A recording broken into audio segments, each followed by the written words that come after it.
የሚያበራ ሽሙልሙል ፍልቅልቁ የሚጠራው ከሩቁ አሳየኝ ወጉን ሳቁ።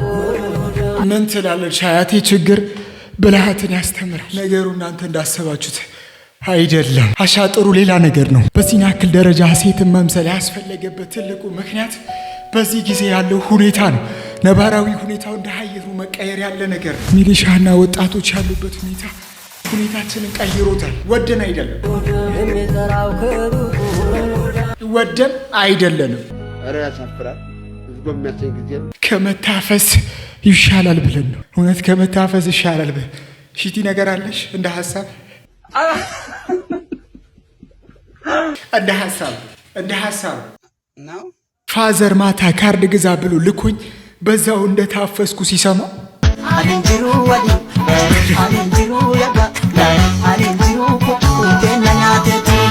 ምን ይሻለናል? እውነት እስቲ ችግር ብልሃት ያስተምራላ። የሆነ ነገር ፍጠሯ። እኛ በአቅማችን የፈጠረው ነገር ቢኖር ይሄው እየወጣው ነው ይመስለኛል። አለፈ መሴ አያስወግድ ወጣ ነው። በቄቱ በመቹ እየወጣው ነው። ፏ ብያ ጨርሻለሁ። እንገላጋሉንጌስ ማሉማጀት ሃዲ ጎፍታዴስ አሉማጀት ሃዲ ጎፍታዴስ ላሽጎዲ ታላ ካይንጋላሽ ጎዲ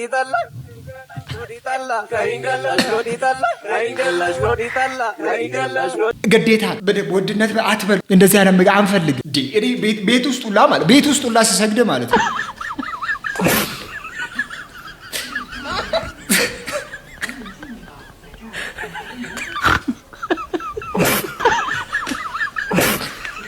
አሁን እኔ ወድብሽ አይደለም ሽቲ አፈልጊልኝ። ሽቲ ውለታው አይደል ወድብ ለመቼ ወድያ ለመቼ ኧረ ምንም ችግር የለ። እኔ ደስ ነው የሚሉኝ። ይሄ ድራስ መልክቶ እንግዲህ ላለመታፈስ ብለህ ጀለቢያ ለብሰህ ወጥተህ እና በዱዓ ታግዘናለህ ሲሉ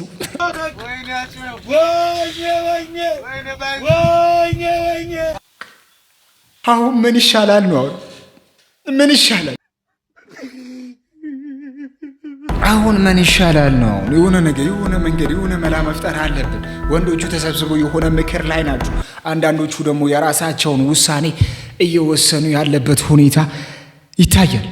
ጋይ ዛሬ ፌሻል ተሰርቻለሁ እንደምታዩት ነው። ተመልከቱት። እግዚአብሔርን ግዴታ በዚህ መልኩ ቺን ጊዜ እናሳልፋለን ብዬ ተስፋ አረጋለሁ። ሌሎቹም ደግሞ እጅግ በጣም በአማረ ሁኔታ በእጅ ስራ ከወንድነት ወደ ሴትነት እየተለወጡበት ያለበት ሁኔታን አስመልክቶ ነው። እኔ የገንዘብ እንጂ የመልክ ችግር ያለብኝ አይመስለኝም። ትንሽ ኢንቨስት ቢደረግብኝ አበባው እኔ ይሄ ሁሉ ነገር ሲፈጠር የት ነበርኩኝ? የት ነበር? ምን አውቄ ሳልሆነ በቀር ነው ላላ የለም መውሊድ ኩን ሚጠላ ሰይድ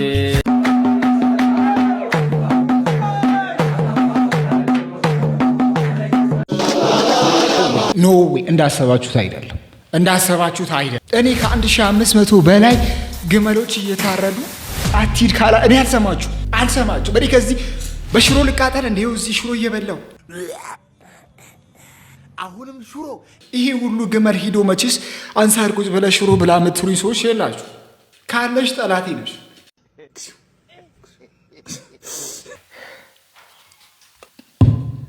وبشان سوغينا ودبال دغا وبشي نبي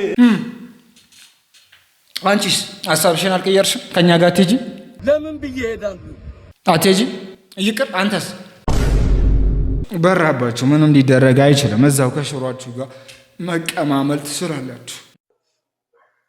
የማይቀር ነገር ሁሉ እንግዲህ የግመሎች ማፈሳ አይቀሬ ነው። በዚህ ሞሊድ ምክንያት 1500 በላይ ግመሎች ታፍሰዋል። ሌሎቹ ደግሞ ላለመታፈስ እየወሰዱ ያሉበት እርምጃ እጅግ በጣም ያስገርማል። ኡስታዝ ሰፈራችን አፈሳ በስቷል። የሆነ ዘዴ ንገረኝ። ይህችን ዚክር በላት።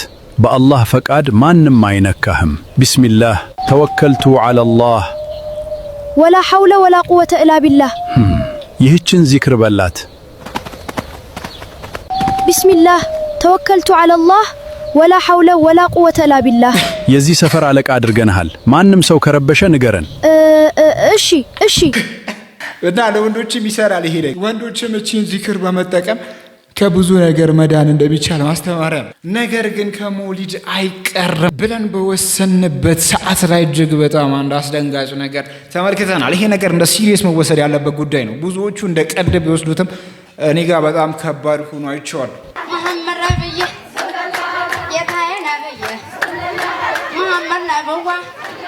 ጌታዬ እያለች ነቢዩና ሙሐመድን እየጠራች ያለበት ሁኔታ ተመልክተናል። ይሄ ነገር ትክክል አይደለም የሚል ቃል አይገልጸውም። እጅግ በጣም በከባዱ ሊወገዙ ይገባል። ሙዓዝ በዚህ ጉዳይ ላይ ምን ትላለህ?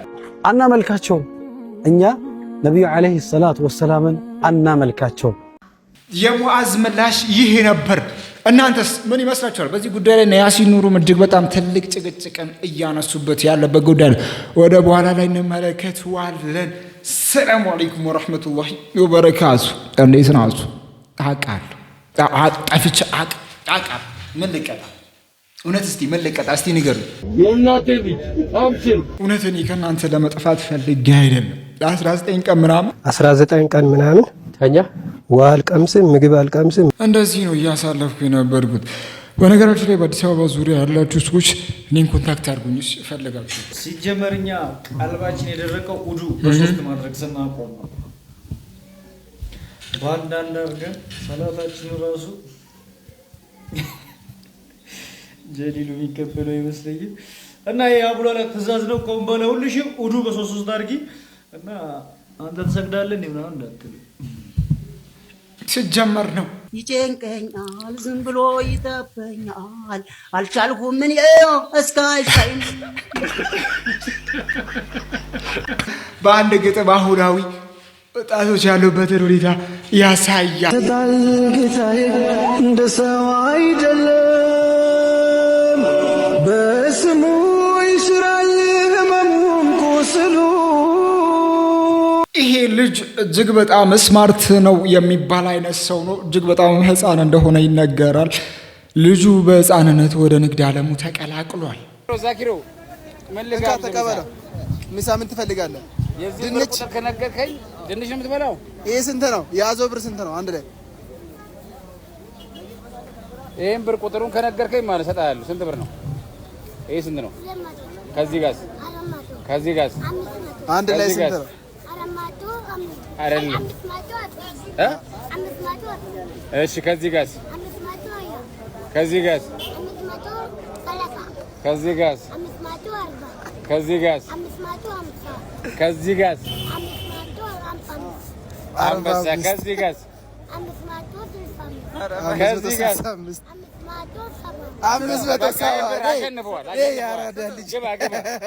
በህፃንነቱ በዚህ ያክል ደረጃ ገንዘብ ለይቶ ማወቁና ቁጥሩን ድምሩ ማወቁ ብዙዎቹን አስገርመዋል። ዛኪር እንግዲህ ትምህርት ቤት ለመመዝገብ ይሄዳል። አስተማሪው 100 ሲካፈል ለ4 ስንት ነው?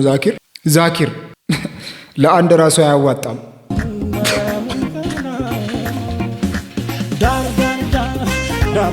ዛኪር የሚያውቀው መደመርንና ማባዛትን ብቻ ነው። እናንተ ሰዎች አድቡ በሰው አትጋት።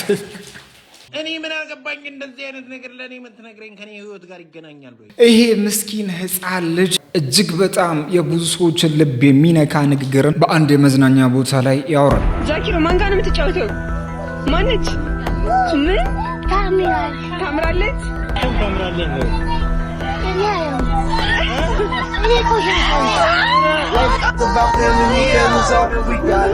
ይታወቃል ልጅ እንዴት እንደምናሳድግ፣ ጎረቤት እንዴት እንደሚያሳድግ፣ ብዙዎቹ እንዴት እንደሚያሳድጉ ሁላችንም እናውቃለን።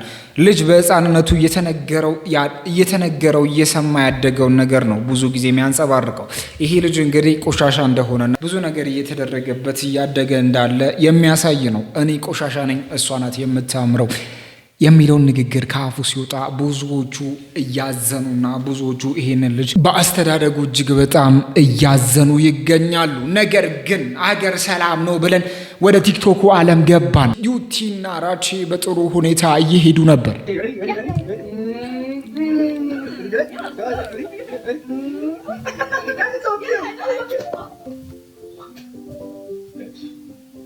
ይሄ ዲስሪስፔክት ነው። ይሄ ዲስሪስፔክት ነው ብሎ ብዙዎቹ ያወራሉ። ነገር ግን እኔ ለጨዋታ ነው ብዬ ነበር እየወሰድኩ የነበርኩት። ሀያትም ይሄንን ነገር አምርረዋለች። ድጋሚ ከራቼ ጋር መቼም አታዩንም ባይዙ አላህ ምስክር ነው። ድጋሚ ከራቼ ጋር ብቻ ሳይሆን ጆሮሽ ድጋሚ ይሰማል ነው ጥያቄው።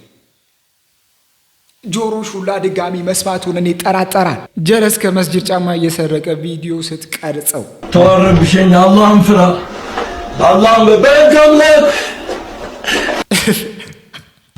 አላህን ፍራ በጣም ደስ ይላል። ነገር ግን ጫማ ሰራቂውስ ምን እያቀድ ቅቤ እየቀባክ ነው ወይስ ሰደቃ እያረክ ነው? ጫማዎቹን እየሰፋ እየጠረክ ነው? የሙቀት ሰዓት አሁን ጸባያችን መመሰላችሁ ሰዎችን አይተን ብቻ ነው መንገምተው። አሁን ይሄን ልጅ ማን ነው እስቲ ቁርአን ያውቃል ብሎ የገመተ ሰው አለ? እኔ ቁርአን ቀርቻለሁ።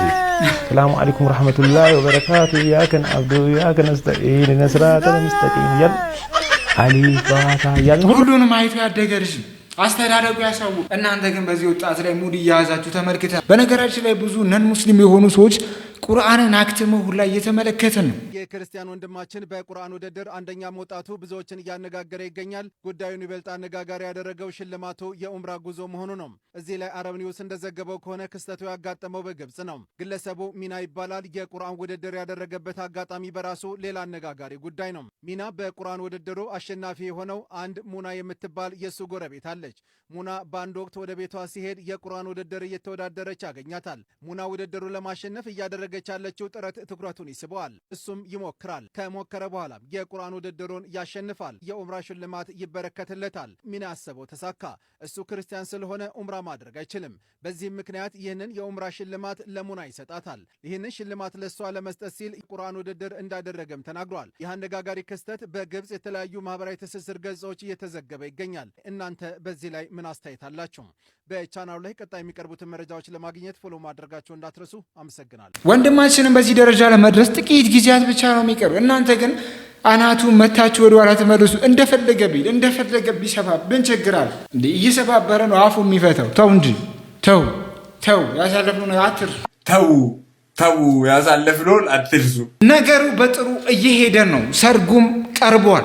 ላይክ አያስፈልግም። በዜሮ ላይክ ብላ ዞራለች። እንግዲህ እሷን ነው ማገባ ልንጋባ ነው እንግዲህ ቻሉት። ላይክ አያስፈልግም እንደው በዜሮ ላይክ አይደለም ላንተ እኔ ላንተ ላይክ አያስፈልግም ብላ ተስማምተናል። ለማንኛውም ይሄው ቤሎ እየመረጥኩላት ነው። እንዴት ነው ይሄ ያምራል ወይስ ሌላ እንቃያ? ስሙኒ ብራይዳል ነው የምንገኘው ቤተል ማሩሞ ላይ መጥቼ ይሄው እየተመቸሽ ነው። ሌላም ታያለሽ ወይስ ነው? ቆይ አሁን ቀልዱን እናቁምና ንግግሩን እናቁምና አሁን ሲሪየስ እንነጋገርና እስቲ የቪዲዮ ስንት ላይክ ከገባ ነው የምታገቢው? ስንት ላይክ? እውነቴ ነው የምልህ ስንት ላይክ ከገባ ነው የምታገቢው ነው? ምን አባክ ካገባ አታገቢ? ማግባት አልፈልግም። 30 40 50 ላይ እንደዛ ሸር ነቢ እንበል ሰለላሁ ጀማል ይላለም እንግዲህ ተቀበል የፍቅር አዝማሪ ታጥቂያለሁ ሞዴል ቴዶ ለማግባት ውሳኔዎችን ወስኗል። የእሷን ቃል ብቻ እየጠበቅን ነበረን። እሷም አንድ ነገርን ብላለች። እኔ ቴዶን በቅርበት አውቀዋለሁና ማይመሰላችሁ ሰዎች አላችሁ፣ ግን ድራማ አይደለም። ጥሩ ነበር አካሄዳችሁ፣ ምን አሪፍ ነበር። ነገር ግን ደግሞ ሴዶ ተገለበጠና ሌላ ሚስት እንደምታስፈልገው ባጠገቡ ተናግሯል። አበሻ እቺ ሁለተኛ ሚስት ላረጋት ሴዶ ሁለተኛ ሚስት እንደሚያገባ መናገሩን ዛሬ ገልጿል። ነገር ግን እኛ መንፈልገው ጋብቻውን ሳይሆን ኤምኤምኤ ፋይት ውድድር ነበረው። ይሄ ኤምኤምኤ ፋይት ለመከናወን 4 ቀናቶች ብቻ ይቀሩታል። በዚህ 4 ቀን ውስጥ አንድ ነገርን ያሰማን። ይሄ መልእክት ለኢትዮጵያ ሕዝብ ነው።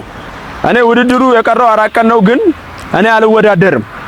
በቃ መወዳደር አልችልም። እኔ ለምን እንቁላሉን እኔ አስጠይቄያለሁ፣ በሃይማኖት ማስጠይቄያለሁ።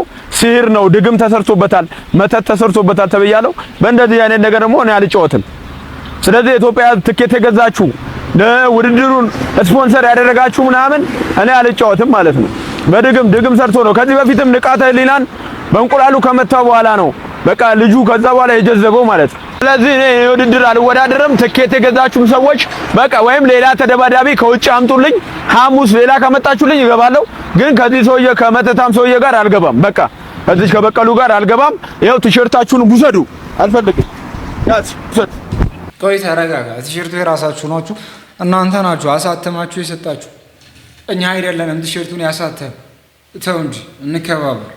እንዲህ ይሄን ሁሉ ብር ኢንቨስት አድርገን አውጥተን ለእንትኑ ብር አውጥተን እስቲ ብዙ የገዙ ሰዎችም ደግሞ የራሳቸውን የሆነ አመለካከት እየሰጡበት ነው። ሴዶ ያለውን ሰማችሁ? እንደዛ አይነት ቀልድ የለም። ሴዶ 150 ሺህ ብር የሰጠውን ትመልሳለህ። አንተም ብዬ ቪቪአይፒ ትኬት ባለ 100 ሺህ ብር ነው የቆረሱት፣ እሱንም ትመልሳለህ። ትቀልዳለህ እንዴ? እኔ አንተም ብዬ 250 ሺህ ብር ኢንቨስት አድርጌያለሁ እዚህ አልደባደብም ምናምን ብለህ ኋላ ላይ መጨረሻ ላይ መተት ምናምን ብለህ ትሻሻለህ እንዴ? ትደባደባለህ። ጎትተን ይዘን የምንገባው ሴዶ። እኔ አሁንም ላንተ ነው ማግዘው፣ ታሸንፋለህ። እኔ ከኋላ ያለው ብያለሁ። አሁንም ካስቸገረን ይገባለሁ። እምቢ ካልክ ግን እኔ ነው የምገጥም ሴዶ። እኔ ነኝ ኮላውት ማለት እንዴ? ትቀልዳለህ እንዴ? 250 ሺህ ብር ኢንቨስት ያደረኩት ሴዶ። እንደዛ አይነት ቀልድ የለ። ጎትቼ ነው ማስገባ። እኔ አሁንም ወላሂ ወዳሃለሁ። እንደዛ አይነት ቀልድ ግን እንዳትቀልድ። አውዙ ቢላሂ ምን ሸይጣን ረጂም ሴዶ። ዋ ለዚህ ነገር ሙሉ ማብራሪያ እንፈልጋለን ብለን ጠይቀነው ነበር በላይቭ ላይ ገብቶ እሱም ሙሉ ማብራሪያውን ሰጥቶ ነበር። ዛሬ እኮ በመኪና ሳልፍ በእንቁላል ወርሮ ነው ቪዲዮ የሰራሁት። ማጆኒ እንቁላል መኪናው ላይ ወርውሮ እንደነበር ተናግሯል። ጆኒም ይሄንን ነገር አልካደምና ቀጥታ እንቁላሉ እንዴት እንደተወረወረና የት እንደተወረወረ የቱ መኪና ላይ እንደሆነ ተናግሯል። ወይ ሴዶ ላንተ ብዬ ማይሆን ጉዳያ እድለኛ ነህ አንድ እንቁላል መግደሉ።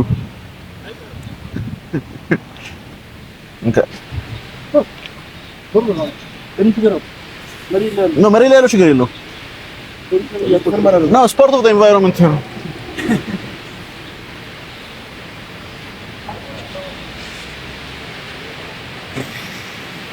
ትልቁ ሊሞዚን ወርውሮበት እንደሄደ ተናግሯል። ይሄ ነገር ከጀርባው ምን አለው? ስፖርታዊ ጨዋነትንስ አካቷል እንዲህ የሚለው ደግሞ ሌላ ጥያቄ የሚያስነሳ ነገር ነው። ወደ ስፖርቱ ዓለም ከመግባታችን በፊት ጋብቻችንም እንደቀጠለ ነው። ማታ እኮ ራቁታችን ነው የምንተኛው ታውቃለሽ። በዚህ ጉዳይ ላይ ነው የሚያሳዝኑኝ እነማን እንደሆኑ ታውቃላችሁ? እውነቴን ነው የምላችሁ። እና ሀፊዞች በጣም ሀፊዞች ሁሉ አይጀናጀኑም ወይም ደግሞ አያወሩም የሚለው ቃል ይገልጻቸዋል ብዬ አስባለሁ። አያወሩም ይባላሉ። ነገር ግን ሀፊዝ ሴት አያወራም። የኔ ጀለስ እያለ ነው አንድ ወንድማችን። አንቺ እንደ መቅሪብ ሶላት አጭር፣ እንደ ኢንሻ ሶላት ረጅም፣ እንደ ሱቢ ሶላት ተወዳጅ፣ እንደ አሱር ሶላት ፈታኝ ሙክክር ብትለው። ሀፊዞች እንዴት ናችሁ? ደህና ናችሁ? ይሄ ነገር ይገልጻችኋል? እውነት እንደዚህ ምላሳም ናችሁ? ምን ውስጥ ነው የገባሁት? እናታችሁ ይሄንን ፒክአፕ ላይ ነው ስኬት ነው ያመጣችሁ? ምንድን ነው የምታደርጉ? እኔ ኪታብ ቁርአን እየቀራችሁ ብዬ እኮ ማስብ አጠገብ ለአጠገብ ቢሆን ትጀምር ያዋጣል። ይሄ መንገድ ያስኬዳል። በሌላ በኩል ደግሞ እጅግ በጣም በሚያስደንቅ አይደለም እጅግ በጣም በሚያናደና እጅግ በጣም በሚያስደነግጥ ሁኔታ ሴትና ሴት ሲጋቡ ተመልክተናል።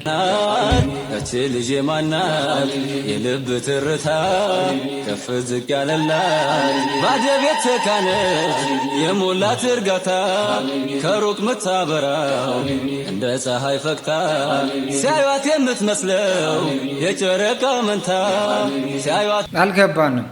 እስቲ ማብራሪያ እንፈልጋለን። እውነት አልገባን። ምን የላይክ ፍላጎት ላይክ ሰብስክራይብ ፍላጎት በዚህ መንገድ የሚገኘው ነገር ይጠቅመናል? በዛ ላይ ደግሞ የለበሳችሁት አለባበስስ ማንን ይገልጻል? ሰላም አለይኩም ወራህመቱላሂ ወበረካቱ። እንዳታገቡ፣ በፍጹም እንዳታገቡ። ዳር ቀላል ነገር አይደለም። በፍጹም እንዳታስቡት። በተለይ ወጣቶች በፍጹም እንዳታስቡት። በጣም ብዙ ውጣ ውረድ አለው። ቀላል የማይባሉ ከባድ የሆኑ መቋቋም አትችሏቸው ብዙ መከራዎች አሉ። እኛ እንደዚህ አስበን ነው እንጂ እኮ ማግባት አቅቶን አይደለም አይደል? ያገቡ ሰዎችስ በምን አይነት ሁኔታ ላይ ናቸው? ሚስቴ ሰርግ አማረኝ ብላ ማለት ነው። ሚስት እርጉዝ ናት እና ሁለቱ ልጆቼ ናቸው። ሚስቴ ሰርግ አማረኝ ብላ ደገስኩላት ማለት ነው። ባለኝ ብር እንዳለ ደገስኩላትና ከዛ በሰርጉ ማግስት የምበላውን ላሳያችሁ። ይኸው የምበላውን ይኸውልኝ። በሰርጉ ማግስት እባካችሁ ሴቶች እንዴ ምንድነው ይሄ እርግዝና ምንድነው? ግን ቢሆንም ማለት ነው ለሷ እኔ ሲያንሳት ነው ድጋሚ ራሱ አማረኝ ካለችኝ ሌላ ሚስት ራሱ ማግባት ስታገባ ማየት አማረኝ ካለችኝ እኔ ለሷ ብዬ አገባላታለሁ። እሱን እርሳው እኔ ለሚስቴ የተከፈለ መስዋዕት ነው። እሱን እርሳው ድጋሚ ምናምን የምትለው ነገር እርሳውና እኔ ምር የዚህ ልጅ ክራይቴሪያ ተመችቶኛል። ይሄንን ክራይቴሪያ መታማሉ ካላችሁ ልስቶች ካላችሁ መንገዱ ክፍት ነው። ይሄንን ልጅ ማግባት እድል አላችሁ። እኔ ማግባት እፈልጋለሁ። አቅም ያላችሁ ሴቶች ሃይበሉኝ። አቅም ያላችሁ ብቻ አቅም ሲባል ደግሞ እንደ ሴዶ ሚስት እንደዛ ሳይሆን አቅም በብዙ አማርኛዎች ይገላል። ገብቶሻል? ገብቶሽ ሙስሊሞች ካላችሁ መልሱልን። ሱነን አነሳኢ ቁጥር 1374 ላይ እንዲህ የሚል ቃል ተጽፎ እናገኛለን፣ በሐዲሱ ላይ ማለት ነው። የሰሃባዎች ጥያቄ እንደዚህ የሚል ነበረ፣ የአላህ መልእክተኛ ሆይ እርሶ ከበሰበሱ አፈር ከሆኑ በኋላ እንዴት ሰላዋታችን ለእርሶ ይቀርባል ብለው ጠየቁ።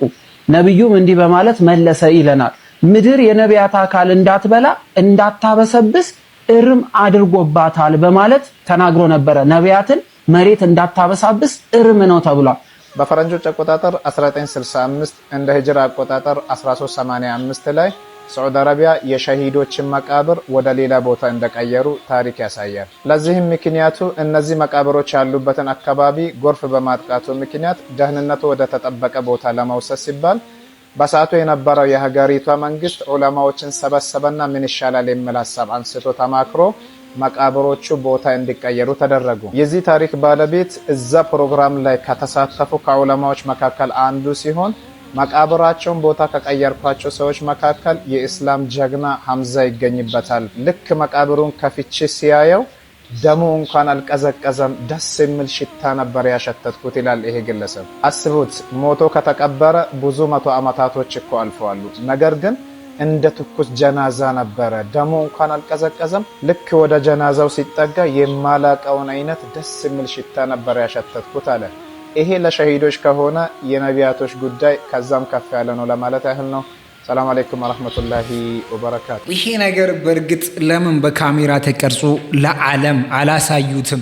ወይንም ደግሞ ዓለም የበለጠ የእስላምን ትክክለኝነት ትረዳለች ተብሎ ብዙዎቹ አውርተውበት ነበሩ። ነገር ግን አሊሞቹ ተሰባስበው የወሰኑት ውሳኔ በካሜራ ለዓለም እንዳይሰራጭ በካሜራ እንዳይያዝ ተናግረው ስለነበሩ ነው። ባልሽ ደግሞ ሁለተኛ ሚስት እንዳይመኝ ኧረ ሁለትም ሶስትም አራትም ያግባ ሸሪዓ ይፈቅዳል። ሸሪዓ እንቃወም። ባልሽ ሁለተኛ እንዳያስደርግ ሸሪዓ እንቃወም። ሸሪዓውን አትቃወም።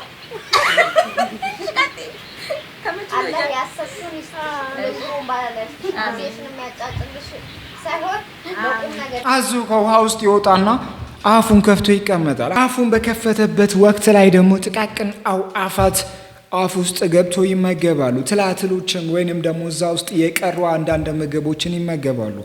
ያ ለሱ ትልቅ ጥቅም አለው። ወፉም እየተጠቀመ ነው። አዞ እየተጠቀመ ነው። እንደዚህ አይነት ነገሮች አሉ። እኔ ሳገባ አንቺም ትጠቀሚያለሽ ማለት ነው። ኢየሱስ ይወድሻል። ውሻ አይደለሁም እኔ። ኢየሱስ ያድናል። መዳን በኢየሱስ ነው። ኢየሱስ ጌታ ነው።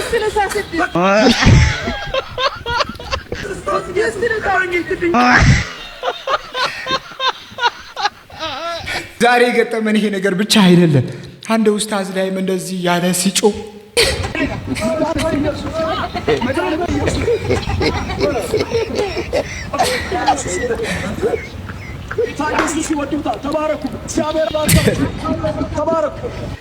ብዙዎችን ያስደነገጠ ክስተት ተመልክተናል።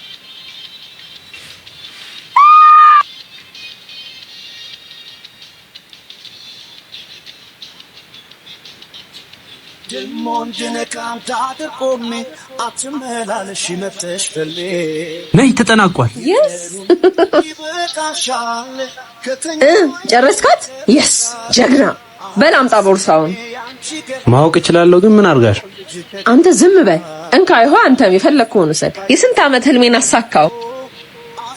የሰራውበትን ልውሰድ በቃ እኔም እንዴ ይሄ ሁሉ ብር ይሄ ወረቀት ደግሞ ምንድነው ልጅ ተወሰደችው አይነት ጓደኛዬ ውለታሽን አልረሳሁም ለውለታሽ የሚመጥን ብዬ ያሰብኩትን ከኖብል ኤሌክትሮኒክ እጅግ ዘመናዊ ሙሉ የቤት ውስጥ ኤሌክትሮኒክ ገዝቼልሻለሁ የኔ መከታ ኑሪልኝ እወድሻለሁ ምንድነው ያደረኩት እጅግ በጣም ብዙዎቹን ያስደነገጠ ውሳኔ ሽንኩርት ድንች ቲማቲም ተሰባስበው አንድ ውሳኔን ይወስናሉ ካሁን በኋላ በቃን ከድሃ ቤት አንገባም ያለ ዘይት እየሰሩን ይሄ ነገር ለብቻችን እንድናወራ አድርጎናል ኑሮ ተወዶ ነው ወይስ ዳውኝ ነው የምር ዝናብና ፀሐይ ጅብ ይወልዳሉ ሚስት ሳገባች ይታረግብኛለች እንዴ መሪ ማለኔ ቢሆንስ የተዘፈነው ራሴን ሲያሜ ፖስት ፒል ወስደስ እንዴት በሬ ሳር ይበላል ሀበሻ ቀሚስ ያምርብኛል ጻድቅ ነኝ ኃጢያተኛ ቦንዳ ቤት ልክፈት እንዴ እዚህ ዓለም ላይ ብቻዬን በሆንስ የቤት ክራይ ከፍያለሁ ስማርት ነኝ ወይስ ማይም ነኝ አዳም ከቀይ ነው ከጥቁር አፈር የተፈጠረው አሁን ትራምፕ ቢደውልልኝ ስልኩን አነሳለሁ ይሄ መኪና ከቀደመኝ አባቴ ይሞታል ለሰው ልጅ ምግብ ነው ሽንት ቤት አስፈላጊው ዋ ዱፌ ነፉ ሽሪሪሪ አባቴ ግን ለምን ጥሎኝ ሄደ ዋ ሽሪሪሪ ብዙዎቹ እንደዚህ የተናደዱ ብቻቸውን እያወሩ መንገድ ላይ ይሄዱ ቢሆንም ነገር ግን ደግሞ ኢትዮጵያ ደስተኛ ከሚባሉ ሀገራት ውስጥ አንዷ እንደሆነች እየተነገረ ሰዓት በተሰማ መረጃ መሰረት ኢትዮጵያ ደስተኛ ሆኖ መኖር የሚቻልባት የዓለም ቁጥር 1 መሆኗ ተገልጿል። የዓለም አቀፉ ተቋም ሪሚትሊ ባወጣው አዲስ ጥናት መሰረት ከ123 የዓለም ሀገራት መካከል ኢትዮጵያ በዝቅተኛ ወጪ ደስተኛና የተረጋጋ ህይወት ለመምራት የሚያስችል ገቢ በመጠየቅ የመጀመሪያዋ ሀገር ሆናለች። በጥናቱ መሰረት በኢትዮጵያ ደስተኛ ሆኖ ለመኖር በአማካኝ $10,147 አመታዊ ገቢ ማግኘት ብቻ በቂ ነው።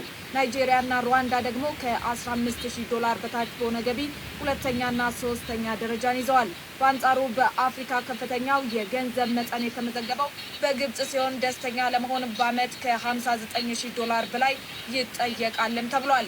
በጥናቱ የተጠቀሰው ቁጥርና አሁን ያለው የኑሮ ሁኔታ ይመጣጠናል ብላችሁ ታስባላችሁ?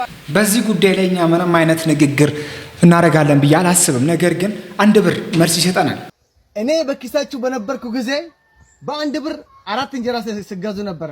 የጠጠር ከረሜላስ ማስቲካስ በዛኔ ረሃ ነበርኩኝ። አሁንም በቀጣይ ኖት ላይ እመጣለሁ።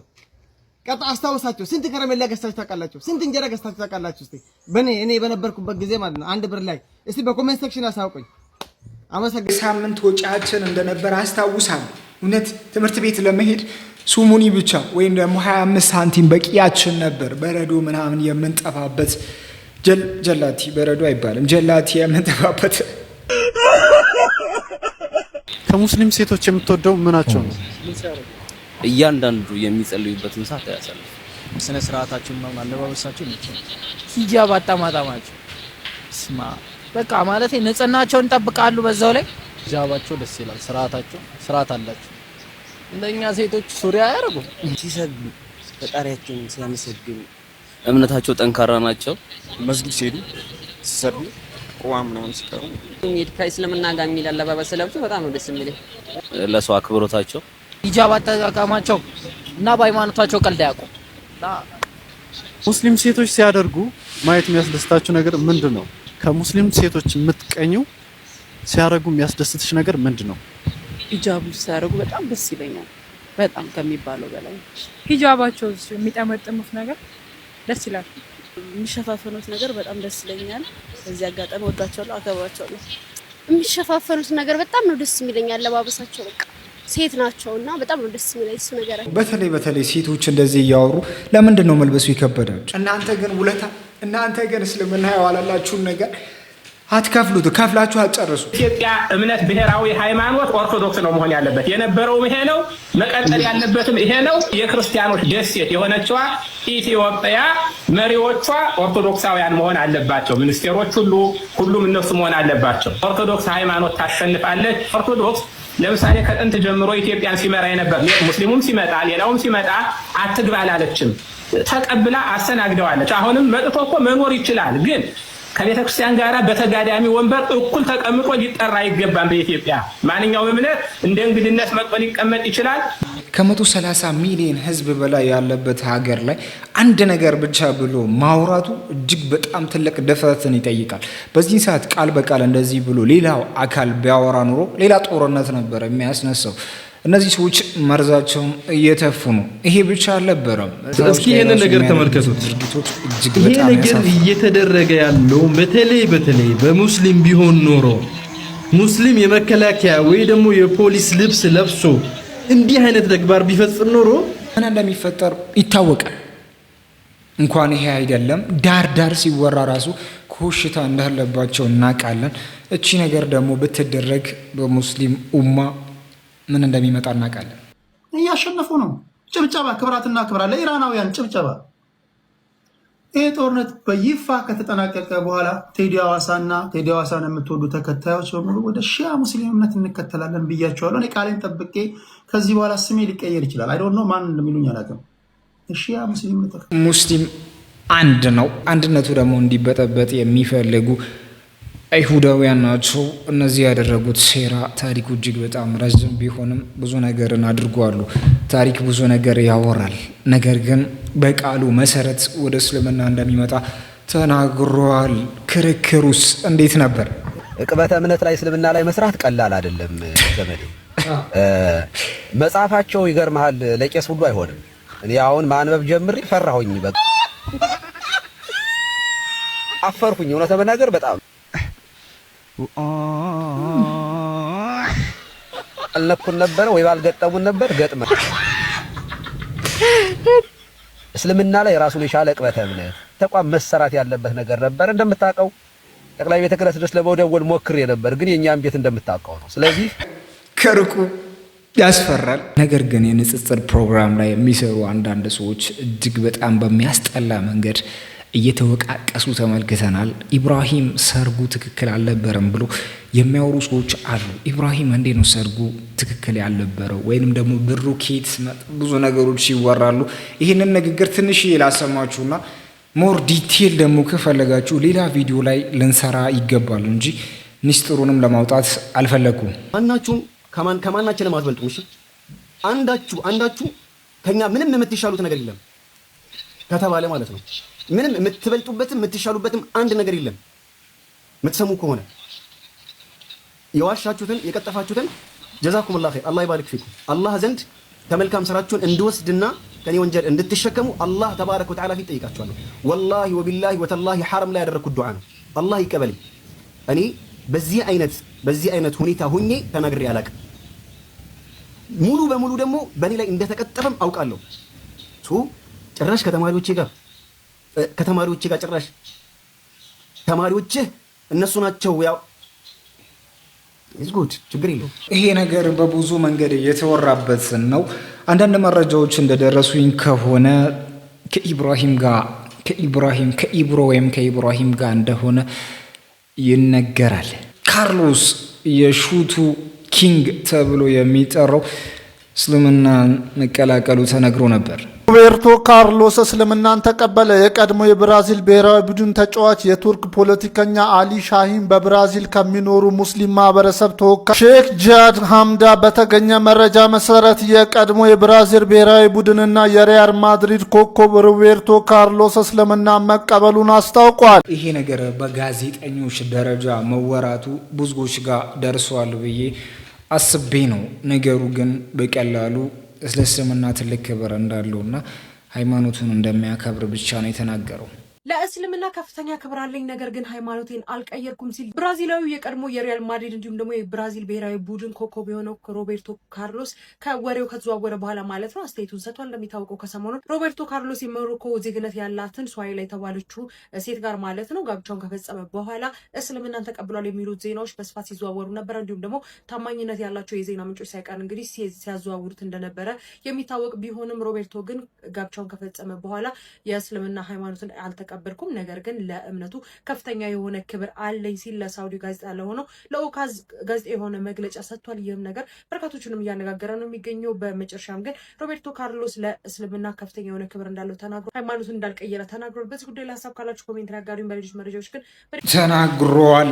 እስልምና ትልቅ ክብር እንዳለውና እስልምና እንደሚያከብር ነው የተናገረው እንጂ አንዳንዶቹ ወደ እስልምና ተቀላቅሏል ብሎ ብዙ እያወሩ ነበርና አንዳንድ መረጃዎችን አጣርተን ብናወራ አሪፍ ነው። አህመዲን ጀበልና ሌሎቹ አንዳንድ ፖለቲከኞች ተያይዘውታል።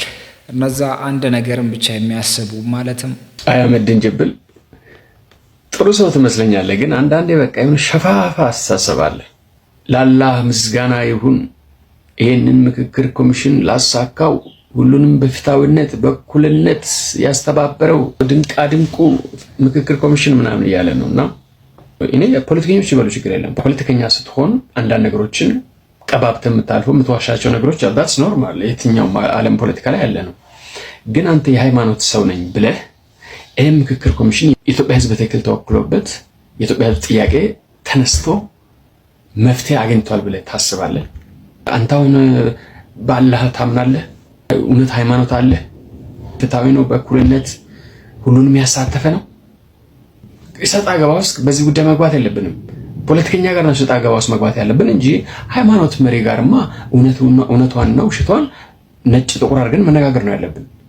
ፖለቲካ ያው የራሱ የሆነ አካሄድ አለው። አንድ የብልጽግና ሹም መጥቶ እንደፈለገ ሊከራከረኝ ይችላል። ተሳትፏል፣ እኩል ናቸው፣ ሁሉም ነገር አሉበት። ደብረጽዮንም ተወክሏል፣ ትግራይ ህዝብ ተወክሏል ሊል ይችላል። መብቱ ነው። ፖለቲካ እንደዛ ስለምሰራ አንተ ግን ሃይማኖት ሰው አይደለም ወይ? ከሁሉ ደግሞ የሚያሳዝነው ነገር እዚህ ጋር ተመልከቱ ምን እንደሚል። የትጥቅ ትግል እያደረጉ ያሉ ሰዎች ወደ ትጥቅ ምን እንዳስገባቸው መንግስት መርምሮ እንዲፈታ ጥሪ ቀረበ ይላል። በመጀመሪያ ደረጃ ምክክር ኮሚሽን ጥሪ ለማቅረብ ነው። ጥሪ ውጪ ቆመህ አታቀርብም። ምክክር ኮሚሽን የሁሉ ገንዘብ ወጪ ሆቴል ተይዞልህ እየተዝናና የኖርክበት ጥሪ ለማቅረብ ነው ወይ? ምክክሩ መሆን የነበረበት ምንድን ነው? ነፍጥ አንግቦ ወደ ጫካ የገቡ ሰዎች መጥተው ቁጭ ብለው ተደራድረው ችግራቸውን እንዲፈቱ እንጂ አንተ ቪኤትን የነዳ መጥተህ ከጓደኞቹ ጋር ተማሙቀህ የምትበላውን በልተህ የምትጠጣውን ጠጥተህ ተመካክሬያለሁ ብለህ መጨረሻ ላይ ጥሪ ለማቅረብ አይደለም። ጥሪ ድሮስ ይቀርባል ነበር። ከኮሚሽኑ በፊትም እኮ ይቀርብ ነበር፣ ከኮሚሽኑ በኋላም ይቀርባል። ጥሪ ለማቅረብ እንዴት ነው ሀገራዊ ምክክር ኮሚሽን የሚቋቋመው? ጥሪ ስናቀርብ እኮ ነው የኖርነው እኛ። ጥሪ አታቀርቡ ፍቱ ነው እያልን ያለ ነው። ተሰባስቡና ወንበር ላይ ቁጭ ብላችሁ ተነጋገሩ ነው።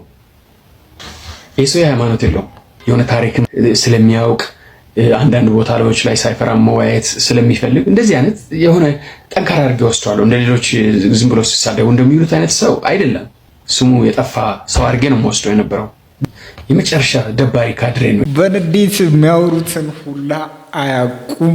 ምን እንደሚያወራው ሁላ ደግማችሁ ብትጠይቁት አያውቅም። በንዴት ለምን የኔን አስተሳሰብ አልተከተልክም የሚለውን ነገር ብቻ ነው የሚፈልገው። እነሱ የሚፈልጉት የሆነ አካል አለ፣ ያችን ነገር ብቻ ነው እንጂ የሚፈልጉት ትክክለኛ ነገር ወይም ደግሞ ሐቁን አይፈልጉትም። ለምን እንደሆነ ብቻ አይገባ።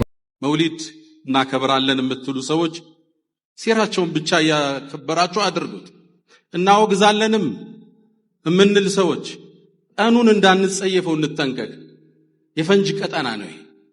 መደሰት ይባላል፣ ደፍቃ ሩህያ መጡልም የሚባል ስሜት ከማውገዝ ጋር ተያይዞ እንዳይደርቅብን ጥንቃቄ ያሻል። በዚህ ወር ውስጥ መደሰት፣ አላህን እሳቸውን በእኛ ላይ መላእኩን ማመስገን፣ እሳቸው ላይ ሰለዋት ማብዛት፣ በዚህ መልኩ ሲራቸውን ማውራት፣ መጽሐፎችን ማደል፣ ፓምፕሌቶችን ማደል፣ ስለ ሂጅራቸው ማውራት፣ ስለ ሚዕራጁ ማውራት ወደ አላህ ከሚያቃርቡን መልካም ስራዎች ናቸው። ሙስሊም ሆኖ የተደሰተ አይደለም፣ ካፊር ሆኖም ብቻ አይደለም። እሳቸው ላይ የአመፅ ዱላ ያነሳው አቡ ለሃብ በእሳቸው መወለድ በመደሰቱ እኮ ትንሽ ሽልማት አግኝቷል። ከነ ኩፍሩ፣ ከነ አመፁ፣ ከነ ቲቢቱ ቁርአን ኩፍሩን ደንግጎበት ማለት ነው።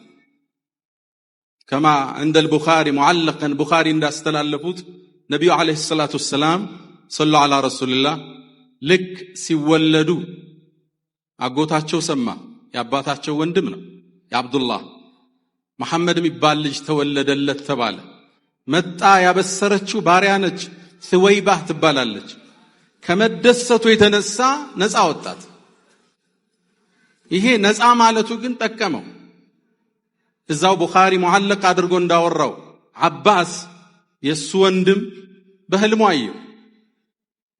እንዴት ነህ ሁኔታ አለው። እኔማ በምታየው ከባድ ቅጣት ውስጥ እገኛለሁ፣ ስቃይ ውስጥ እገኛለሁ። ሰኞ ግን በመወለዳቸው ሱወይባን ነፃ በማውጣቴ አላህ ቅጣቱን ያቀልልኛል አለ።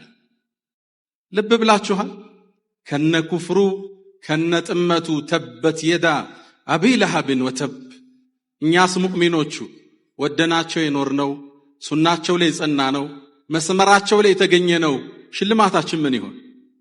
የሳቸውን ኡስታዝ ያሲን ኑሩ የተናገሩት ንግግር ለብዙዎቹ ደግሞ አልተመቸም። ብዙዎቹ በዚህ ጉዳይ ላይ እየተቃወሙትና ይሄ ንግግር ትልቅ መርዝ ነው ብሎ እያወሩ ያሉም አሉ።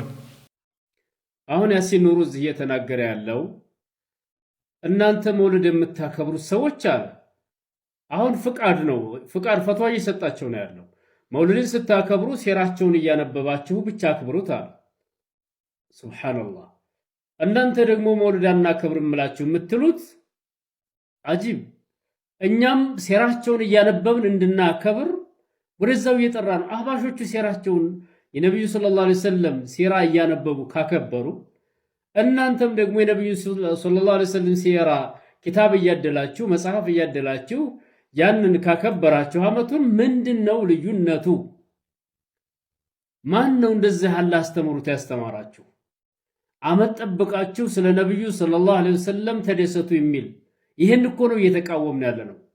በሸሪዓ የሌለ በዲነል ኢስላም የሌለ ቢድዓ አዳዲስ ፈጠራ ሱሐቦች ያልሰሩት ታቢዒዎች ያልሰሩት አራቱ መዝሐቦች አመት ጠብቀው ያልሰሩትን ተግባር እናንተ እንደገና የአህባሾችን የሱፊያዎችን አጀንዳ ይዛችሁ መሃል ሰፋሪዎች አሁንም ወደ ቢድዓ ህዝቡን ሰብስባችሁ እየጠመቃችሁት ነው ያላችሁት። መቼም አቅል ያለው ሰው የዲንን ምንነት የሱናን የነብዩ ሰለላሁ ዐለይሂ ወሰለም ሱና የተረዳ ይህንን አባባል የሚከተላችሁ ይኖራል ብዬ አላስብም። እንደናንተው በፖለቲካ የተደናበረ ሰው ካልሆነ በስተቀር እንደናንተ እየቀለጠ ሄደ ሰው ካልሆነ በስተቀር ይሄን የሚከተላችሁ የለም። የነብዩን አለይሂ ሰላቱ ወሰላም መወለድ አቡል ሀብት ደስ የዓሊሞችን ሐሳብ የሚቃወም ሰው አይደለው። ነገር ግን አካዳሚክ ኖሌጅ እጅግ በጣም ወሳኝ ነው። ለምሳሌ ባለፈው ላይቭ ላይ ከተመለከታችሁ አንድ የነብዩን የሚሳደብ ግለሰብ ጋር ቁጭ ብለው ሲወያዩ ተመልክተናል። ከሱ ጋር ሲሰሩ ተመልክተናል። ያ ምንድነው? ልዩነታችን ተጠቅሞ እጅግ በጣም ብዙ ነገሮችን አድርጓል። ከዚህ ያወጡኝ ራሱ አህባሾች ናቸው ብሎ ሲናገር ተመልክታችኋል ብዬ አስባለሁ። ያ እፎ የሚባለው ግለሰብ እና ይሄ ሁሉ ነገር የመጣው ከልዩነት አንጻር ነው ብዬ አስባለሁ። ልዩነት ካለ ለሁሉም ሰዎች አመቺ ነው፣ እንደፈለገ ቀጣጥፎን ይበለናል። ነገር ግን በተቻለ መጠን እንደዚህ ልዩነቶችን ካጠበብን በቀላሉ ለጠላት የምንበረከክ አይነት ሰው አንሆን። ሙስሊም ስለሆኑ ብቻ ፕሬዝዳንት እንዳይሆኑ የተከለከሉ ሰው ኢትዮጵያ ውስጥ እንዳሉ ታውቃላችሁ? ለማንኛውም ለመላው የሙስሊም ማህበረሰብ ዛሬ ጁማ ነው። መልካም ጁማ ይሁንላችሁ። ሙስሊም በመሆናቸው ብቻ ፕሬዝዳንት አትሆኑም የተባሉ ሰው አሉ ኢትዮጵያ ውስጥ ምሁራን። ይሄ የምነግራችሁ እኮ በኃይለ ሥላሴ ጊዜ አይደለም፣ በሚኒሊክ ጊዜ እኮ አይደለም፣ አሁን በወያኔ ጊዜ በመለስ ጊዜ ዶክተር ጀማል አብዱል ቃድር ይባላል። እኔ ፕሬዝዳንት እንደሆን በተጠየቅኩበት ወቅት በእውቀት ከኔ የሚበልጥ አንድ ሙስሊም ነበር። እሱ ከኔ የተሻለ ስለሆነ ፕሬዝዳንት እሱ ይሁን ብዬ ለአቶ መለስ ሐሳብ አቀረብኩኝ ይላሉ። ማን ነው ይሄን የሚለው? ዶክተር ነጋሶ ጊዳዳ። እሱ ሀገራችን ለሙስሊም መሪ ዝግጁ አይደለችም ብሎ መለሰልኝ። ማን ነው ይሄን ያለው? መለስ ዜናዊ። የበላው ይመለስና እኔም እንዲህ አይነት አስተሳሰብ መኖሩን በሰማሁ ጊዜ እጅጉን ተገርሜ ነበር ይላል ዶክተር ነጋሶ ጊዳዳ። የሆነ ወቅት ላይ የኢትዮጵያ ፕሬዝዳንት የነበረ ሰው ማለት ነው። ይሄ ማለት አሁን እኮ 85 ነው ፕሬዝዳንት የተመረጠው፣ 85 86 በንጉሳውያን ይሄ ሮያል ፋሚሊ በነበረ በሚኒሊክ ጊዜ በኃይለ ሥላሴ ጊዜ እኮ ምናምን አለ በኩልነት የሚያስተዳድራችሁ ሰው ምናምን ጀግናው መሪያችሁ እንዲያረግ ነበር። ለማንኛውም መልካም ጁማ ሆነላችሁ። ሰላማችሁ። ዶክተር ጀማል አብዱል ቃድር በህይወት ካሉ እንደ ሁለተኛ ዜጋ ሊቆጥሩ የሚያስቡ ሰዎች ናቸው ይሄን ነገር የሚያወሩት። ያ ነገር ግን እንዳበቃ ባለፈው ፓርላማ ላይ ሰምታችኋል ብዬ ተስፋ አደርጋለሁ። ዛሬ ያዝናችሁ ፕሮግራም በዚህ በቀጣይ ቪዲዮስ ከአኔ አንሱራት የኩዲዮ ላይክ ኦቨር ከይትረሲዮ